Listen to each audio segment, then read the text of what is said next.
Okay, hello everyone, and welcome back to World of Tanks Blitz. And today I'm going to be doing a video that I don't normally do, which is a top 5. And in this case, it's going to be my top 5 least favourite tanks. These are my top 5 least favourite tanks to play, rather than my least favourite tanks to fight against. So this is purely from the point of playing them, not playing against them. So starting out here at number 5, it's going to be the Doom Turtle. It's going to be the T95, and people were going to be an uproar of this. But yeah, I just do not like the T95. I did want to get the Doom Turtle because I was thinking, it's the Doom Turtle. Everyone's like, oh, you can't fight the Doom Turtle. But I find that the Doom Turtle just isn't great. The gun itself is good, the upgraded gun, the 155. Playing it with the stock 120, even the stock 105 as well, just wasn't particularly great. But I think I did just go straight with the 120 anyway. But yes, trying to play it with this thing, it would be a nightmare. But getting the 120 on this thing, it's alright. But the 155 is the saving grace of the T95, the Doom Turtle. It does have great penetration for a Tier 9 tank destroyer. It's got the same penetration as the 128 on the Yarg, but it does do 640 average damage. Does do 2.9k DPM, 13-second reload time, great accuracy, decent aim time. But mobility-wise, it's absolutely terrible. Obviously, it is the Doom Turtle. That's what it's known for. Even with the upgraded engine, you're only getting 180 extra horsepower. You're only getting an extra 2 power to weight, and your hull reverse gets a slight buff. But yeah, it's just the armor itself is good on paper. 305 frontal armor, 133 side, 51 rear. But I find that none of that really matters because people go straight for the lower glaciers or for the upper commanders cupolas, and you do have 2 of them, and they're right there on the top. There's a sort of gap here in between the both of them where you can not penetrate or just straight up miss. But people can and will just fire straight there or go straight for that strip right down the bottom. And mobility wise, yeah, if you get someone around your sides or your rear, there's very little you can do about it. People are probably going to be going, oh, well, why do you say that this thing is, why haven't you gone with the T28 over the T95? And that's because I just find this a better tank. Yeah, I just find the T28 to be a better tank than the T95. The 120 is better at Tier 8. It's just a good gun here at the Tier 8. Mobility wise, it's pretty much the same, but whilst it does have the same sort of lower glacis frontal weak spot there, I just find this tank to be a better play, better than the T95 rather. Yeah, that's just what I have to say on the Doom Turtle. And there's a better option, the Testudo. The Tortoise is just a better option to the T95. Whilst the Tortoise doesn't have the same frontal armour as the Doom Turtle, and it does have its big old frontal weak spot of the upper commander's cupola, the little machine gun turret up here, the 120 on this thing is, far better than the Doom Turtle's gun. Whilst it doesn't have the same average damage, it does have, it doesn't quite have the same average damage and average penetration, but it has far better DPM. It's got decent dispersion, decent aim time, 6.5 second reload time. You can keep people permatrack basically, and the gun arc is just better. The gun arc is better than the Doom Turtle's gun arc, and yeah, I just find the Testudo to be a better tank. It also has better. It doesn't quite have as good gun depression,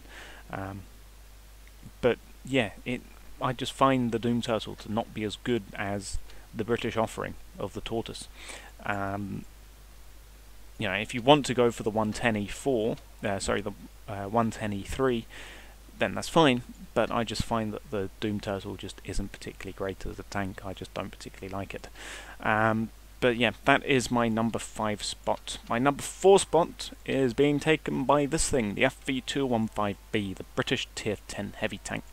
Now the reason I even went for this tank in the first place is because I thought Wargaming was going to replace this tank with the Super Conch. I think it's the Super Conch that's replaced it in World of Tanks PC.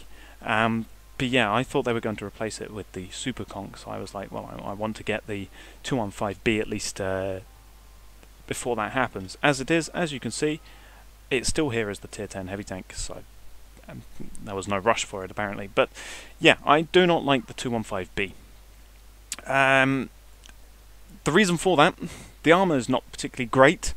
Obviously 264 frontal turret is pretty good.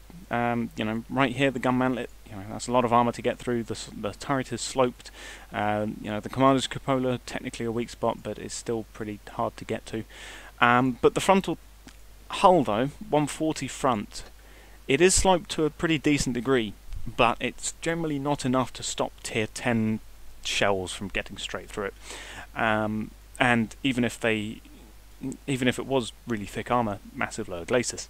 The side armour as well, not particularly great, 106 side armour, so you're thinking, you can side scrape.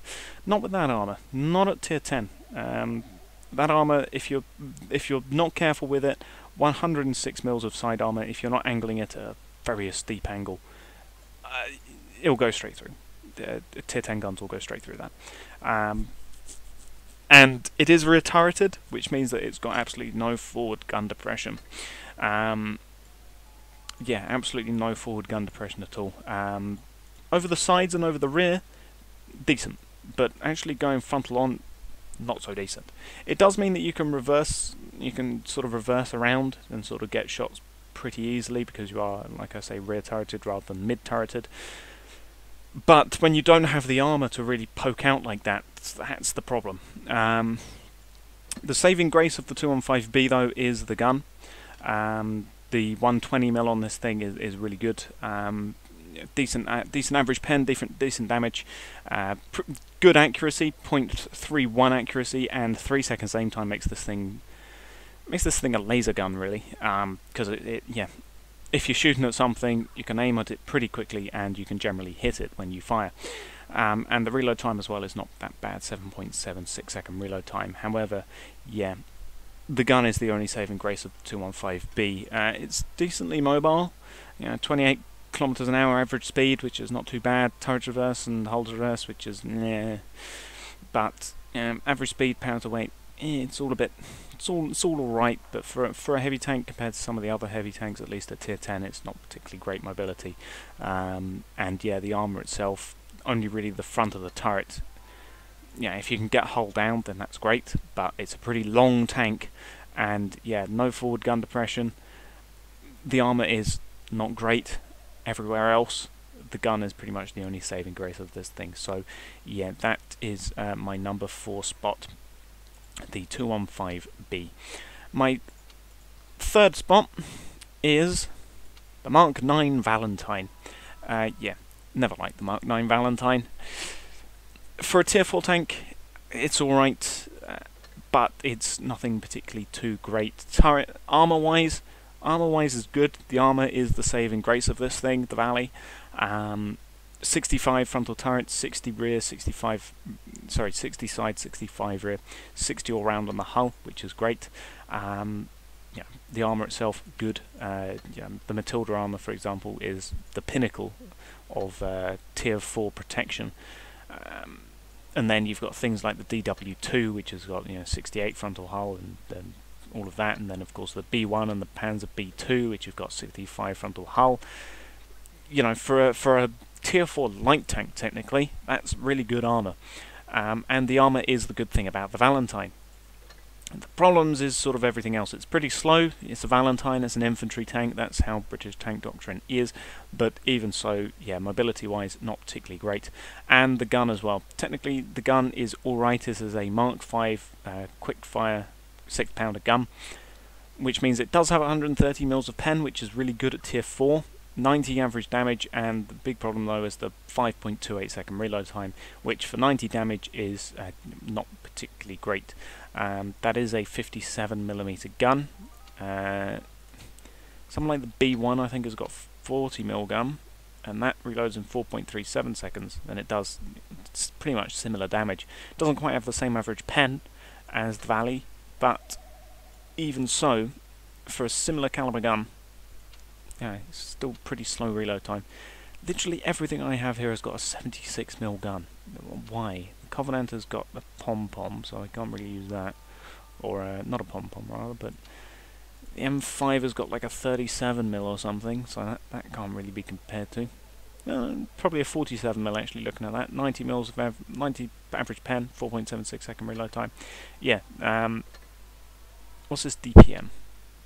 DPM 1134. Valley has got a DPM of 1023. Yeah, the gun itself, I just don't gel well. I just feel like it's not, you know, if it was slightly faster firing, sort of something similar to the B1's to the B1's firing, then it would be good. But as it is, waiting, you know, 5.25 seconds for 90 damage, even though the average penetration is good at 130, that's really good. You know, only the Matilda really beats it, I think. No, not even the Matilda beats it. 89 average pen with its Little John adapter. But even so, the Matilda has got a DPM of 1400. It does similar average damage. You know, decent accuracy, decent aim time. 1455 DPM. Valentine, yeah, 1000 DPM. Very good penetration, but yeah, like I keep saying, just the average damage and the DPM. Also the accuracy, can't forget that. Even though it does have really good penetration, it's horribly inaccurate. 0.38 accuracy and 4.3 second aim time. It's pretty slow. The DW2, for example, has got 0.36 and 3.9. It does over 100 mils of penetration, and it does nearly double the damage. It doesn't quite have the DPM, obviously, but it does at least have a 75mm gun. Yeah, even something like the Grizzly has got pretty much the same average dispersion. It has got slightly less average damage. It does have less penetration, but it does do 150 average damage. Yeah, the Valentine's gun just isn't quite good enough for me. And mobility-wise, obviously, it is slow, being a infantry tank, but World of Tanks obviously classifies it as a light tank. Yeah, the Valentine 2 is probably a better version of the Valentine. It only sees tier 4 and below. It has got better frontal turret armor. It's got far better mobility-wise, and the gun itself is pretty terrible. Only 51 mils of pen, 84 with APCR, but it does have 1200 DPM. It's also pretty accurate, and it has got a fast 3-second reload time. For me, the Valentine just doesn't work. The saving grace is the armor and the penetration of the gun, but everything else about the gun is pretty poor, and the mobility is also pretty slow. So yeah, that's why the Valentine has taken my number 3 spot. But now on to the number 2 spot. And so far, all of the tanks that I've talked about have had some sort of saving grace in some way. For the Doom Turtle, it was the gun. For the 215B, it was also the gun. For the Valentine, it was the armor. These next 2 tanks do not have saving graces, really. We're going to Tier 2. We're going to the FTAC, the French Tier 2 Collector's Tank Destroyer. Now, the reason why I'm going with the FTAC is because back before update 5.5, back when we have all of the diversity of Tier 2 and Tier 3 and Tier 1, and we had all sorts of tanks with all sorts of different things that you get on them. You had great meme machines like the Cruiser with its 3.7-inch howitzer, which was just great fun. And you had, you know, all sorts of tanks like that. You had the sort of T7 combat car and the Light 6C, which had like 50 rounds in their machine gun, and you could just blast away at French tanks and have great fun. The FTAC had its 12-shot 25mm cannon, which was arranged in 4 loads of 3 shells, and it was great fun to use that gun. Then update 5.5 rolled around. Everything was rebalanced to be pretty similar. loads of tanks were cut, and we're now left with the roster we have, which is that most of these tanks are collector's tanks. And one of the collector's tanks that I got back was the FTAC. I bought it back for gold, and they completely changed it, and it is now, I think, I'm safe to say this, the worst Tier 2 tank destroyer that you can have. I'm obviously missing a couple of Tier 2 tank destroyers here. I am missing the Russian one. I am missing the Russian, what's it called? 81, I think it is, and I'm also missing the T-18 from the Americans. But the T-18 at least has got armour, and the Russian tank has at least got mobility. This has got nothing, absolutely nothing, that a different tank destroyer doesn't do better. The tank itself, it is based on the Renault FT chassis, but even so, it's only got 60 mils of frontal hull armour, basically this, the big old gun shield. The gun shield is very thin, as you can see, and that gives it absolutely no armour. As it is also based on the Renault FT, it's got no mobility. Mobility-wise, it's terrible. 22 kilometers an hour average speed, 10.3 power to weight ratio. That's nothing. Universal Carrier will outclass it in every way because it is just such a mobile little tank. Even the Panzerjäger will outdo it with its Panzer I chassis. This thing's got no mobility to speak of. So the armour and the mobility is terrible. What about the gun? Well, the gun it's got is the model 1937 47mm gun. And it does have 66 mils of average pen, and it does have 80 average damage, yes. 0.32 accuracy, 2.5 second aim time, yes. 5.8 second reload time. Okay, that's pretty decent. Only got 6 mils of gun depression though, and also the gun arc, 9 degrees either way. The Panzerjäger has got better DPM. It's got the same average damage. Has it actually got better DPM? How much DPM has this thing got? It's like 794 compared to, what's the FTAC got, which has got, oh, okay, no, the FTAC has actually got better average DPM. However, the Panzerjäger has got a better gun arc, I do believe, slightly better, 10 degrees either way, but even if it is comparable to the Panzerjäger, the Universal Carrier has got a far better gun arc, with 22 degrees either way. It has got better average damage. It's got worse penetration with its 6-pounder, but even so, average damage is really good at this tier. It's got 5 degrees of gun depression, but mostly it's the gun arc which is better than the FTAC. And considering that the Universal Carrier has got better mobility and pretty much the same sort of armour, it's only got 10 mils of frontal armour, which is nothing when this thing's got 16, which is again nothing. The Universal Carrier is just an all-round better tank destroyer because it's faster and more mobile, so you can get into flanking positions where you can use your 57 mils of pen. And the Panzerjäger is just generally a better tank than the FT because once again it's also more mobile, and the armour-wise it doesn't really matter, and the gun on this thing is still really good. You know, the FT doesn't really have any sort of redeeming qualities. You could argue that the gun is the redeeming quality, but because it's based on this chassis, because the gun is put on this chassis, it really doesn't make a difference, because this gun, the chassis is just terrible. It's too slow to really get anywhere.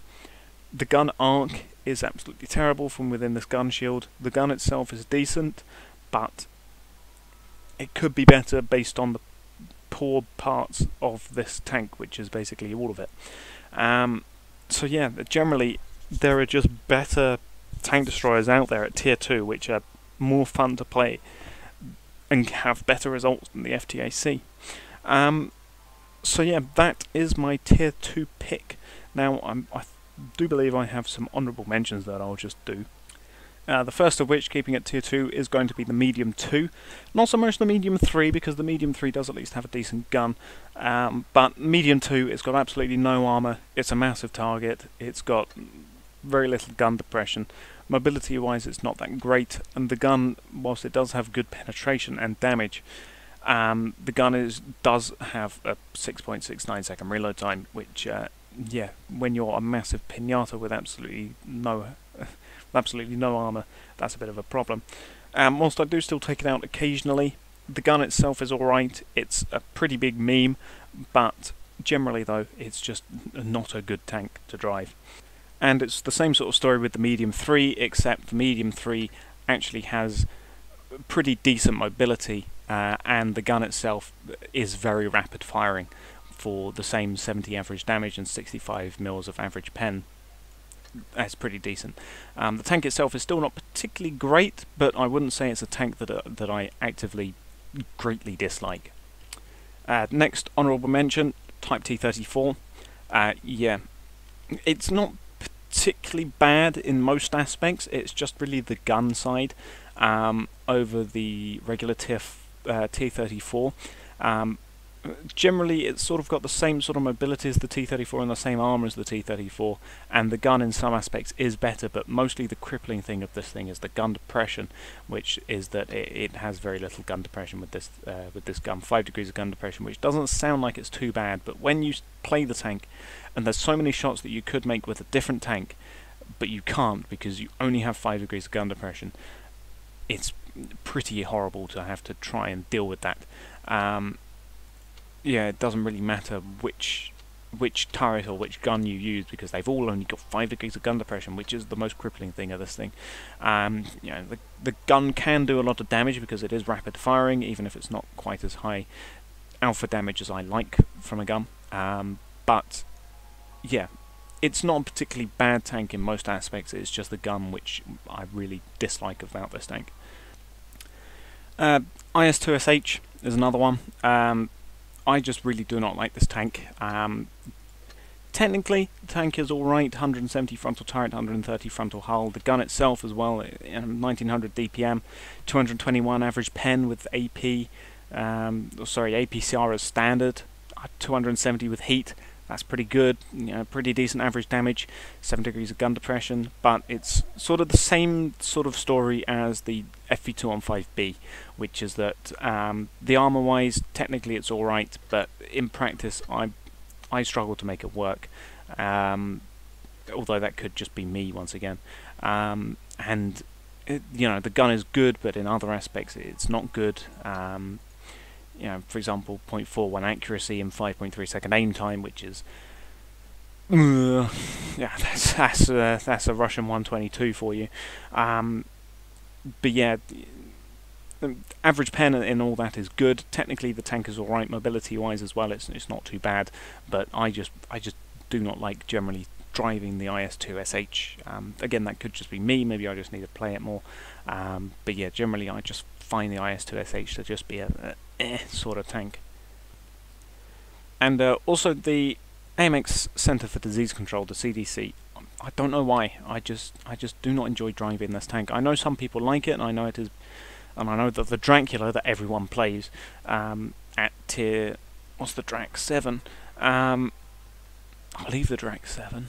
But yeah, I know that the Drac is basically a smaller version of this tank. But I find it to be a massive medium tank. Yeah, look at it. Look at it compared to an actual heavy tank, the 112 Glacial. Yeah, I just find this tank to just be a big target. Mobility is good, the gun is good, the armor not so much, and the fact that it's a massive target, I just find it a bit eh. But I know that a lot of people do like this tank, but for me, I just do not enjoy driving it too much. And finally, we're coming to my most disliked tank, the Vindicator. It's not the Predator, but it's the Vindicator, as I think it's probably well documented on my channel now. I just do not like the Vindicator. There's a multitude of problems wrong with the Vindicator for me. The gun is one, the armor profile is another. Technically it's 120 hull, and yes, this is all great spaced armor, but from where it connects to the hull, people can just pen right through there. Big old strip right through that bulldozer blade. It's pretty slow, it's pretty big, it doesn't have good camo for a tank destroyer. And the gun itself, whilst it has been buffed a couple of times, no, it's just not particularly great. 2 degrees of gun depression. You know, how about that? 10 degrees of gun arc, left and right. Those 2 stats straight up are not good. 15 degrees of gun elevation, which is alright. 0.43 accuracy, 4.6 second aim time. It's a 155mm howitzer gun. It has 155 mils of pen with heat, 235 with heat, 80 with HG. It does do a lot of damage if it penetrates, 640 with heat, 545 with premium heat, 900 with high explosive, which is pretty good numbers. But yeah, accuracy wise, absolutely terrible, aim time absolutely terrible, which is not a good combination when you have only 10 degrees of gun arc either way, and only 2 degrees of gun depression, which means that you have to be on level ground in order to really hit anything. If you're trying to aim at anything slightly below you, you're going to have to go all the way over that ridge in order to shoot at it. And another problem with this, it only fires heat and HE. And if you know anything about heat and HE, it's that it doesn't like spaced armor at all, and it doesn't like tracks. So if you're firing at anything which has got some sort of spaced armor or tracks, for example, a Churchill, which has got quite a lot of side spaced armor, that'll completely ruin that. Things like this, which have got massive exposed tracks, or the VK here, which has also got massive exposed tracks, yeah, they're problems. And because you don't have armor piercing, anyone behind any sort of hard cover, even if it is just a fence, will completely stop your advance, because with no AP on offer, you just can't do anything about that. Whilst it's technically, yeah, whilst it's technically got decent DPM, you know, 13.8 second reload time, whilst it does do a lot of damage, that HE damage is based on if you can penetrate something. That heat is based on if it doesn't have spaced armor and that you don't hit somewhere that's got a lot of armor, because even heat can be stopped by sufficient enough armor or sloping on that armor. You know, without armor piercing, there's a lot of tanks that this thing will be stopped at. And whilst you can get good games in it, there's just so many things that are problematic with driving this tank. The fact that it's big, the fact that it's slow, the fact that, you know, it's got very little side armor. You know, 55 mils of side armor, which when you're this big, you can't really do anything with. You know, anything like that, stuff will go straight through. The strip here, which can basically be penned straight from the front, which negates all of this bulldozer blade, and the fact that the bulldozer blade itself is limiting you to 2 degrees of gun depression, 10 degrees of gun arc. Even if people don't go for that, you've got this massive Commander's cupola on the top of the tank. There's just so much stuff that's problematic with the Vindicator that it is by far the tank that I do not like the most. Even though I can get good games in this thing, it pains me when I have those good games, because this thing just does not deserve those sorts of good games. Yeah, generally, it's just not a good tank. But yeah, that is my top 10 least favourite tanks in the game. I'll thank you all for watching, and goodbye.